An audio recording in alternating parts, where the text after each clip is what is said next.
Innovation is one of those topics that is often fantasized about because we all hope that it'll make us a lot of money and solve a whole lot of problems. But like most things in life, unless you really understand it, unless you really know how to apply it, it may not deliver those results. I believe that one of the levers that we have to pull to be able to change the trajectory of our continent's development is really around education and skills. Even as a for-profit business, we understand that we only win when everyone we touch across our journey wins with us.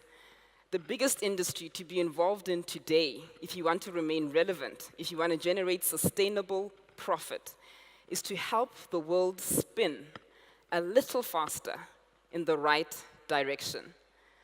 The age of sustainably achieving profits by simply making money out of other people is fast disappearing into the distance. It is no longer sufficient to score singular wins. The new economy demands that we use innovation and new products and solutions to create shared value, where you make money with your customers, even for your customers. In this new world, salespeople, entrepreneurs, leaders have to lift their horizons to see right across the value chain and establish a line of sight with an outcome that leaves everyone substantially better off. To achieve sustainable profits in the future, we need to solve significant socio-economic challenges and problems using innovation to win with others. So how do we get to this point of sustainable profit and impact? My formula for this today is that it starts with innovation, meaningful, contextually relevant innovation that solves a real problem that you have lived, plus a capacity for shared value, where you create value beyond yourself. And finally, execution, the ability to get stuff done so that good thinking doesn't go to waste. The best innovations don't come from some mechanical or academic approach at all. It's much more organic than that. And it starts with the things that you're naturally interested in, the things that you are genuinely sort of connected to and drawn to. And the key question we all need to be asking ourselves is there an authentic connection? Because that authentic connection is the thing that enables you to see deep into an issue or a problem. So tapping into your ability to think more creatively and more entrepreneurially starts with tapping into those things that you notice without tossing them out as silly, distracting ideas. This way of thinking is really, really powerful because it means that your capacity for innovation is not limited to the things that you studied, but rather connected to the journey and life that you have walked. So you see, your distinguishing factor in your capacity for innovation is in how you see the world. And your unique perspective in life has created that for you. I believe that the world remains deficient in African perspectives. We haven't manifested our perspectives in enough products and services out there in the world. And I believe that we haven't done that because we haven't trusted in the validity, in the legitimacy of our point of view.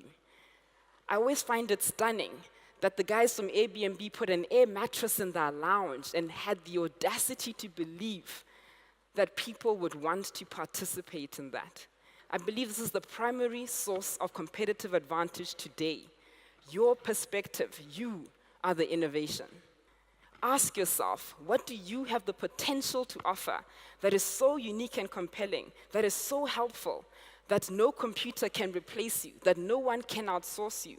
Figure that out, master that one thing, and you'll be further along the journey than most people. Creating shared value works best when we create money with and for our customers. And the best businesses have created these middlemen that allow them to do just that.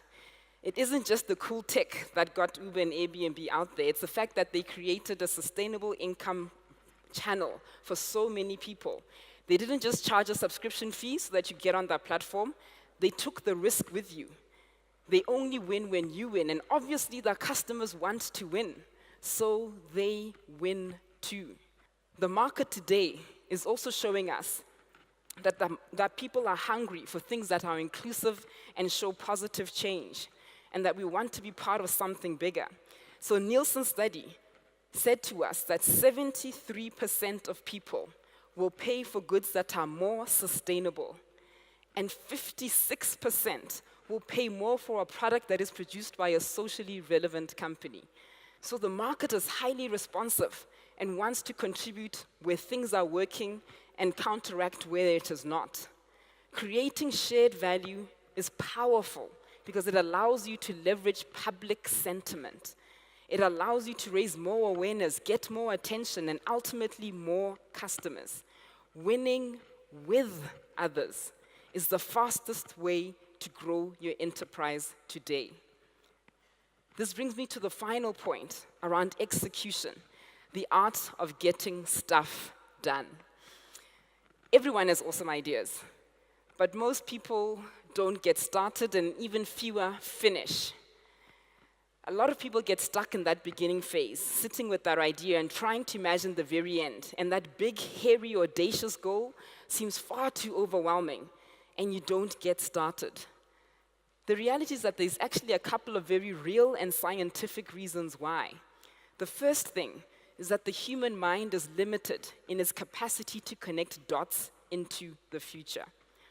So when you're sitting at the start of something and you're trying to project it into the future and what it comes out as, your mind is trying to draw a linear line where there actually isn't, because creation is far more dynamic. And the most important thing I've learned as an entrepreneur is that it's a journey, and there's no defining moments of success, there's no defining moments of failure. It's a series of moments strung together by something called time. And the most important thing that you can do is to keep walking, to take that next step, which gives you data and market feedback from your customers, your staff, your partners, which informs your next step. And that's how you keep on going. If you don't take any action, if you don't get any data points, you don't start moving in the direction that actually helps you. Progress is far more evolutionary. The second reason I believe we struggle a lot with execution, we block ourselves.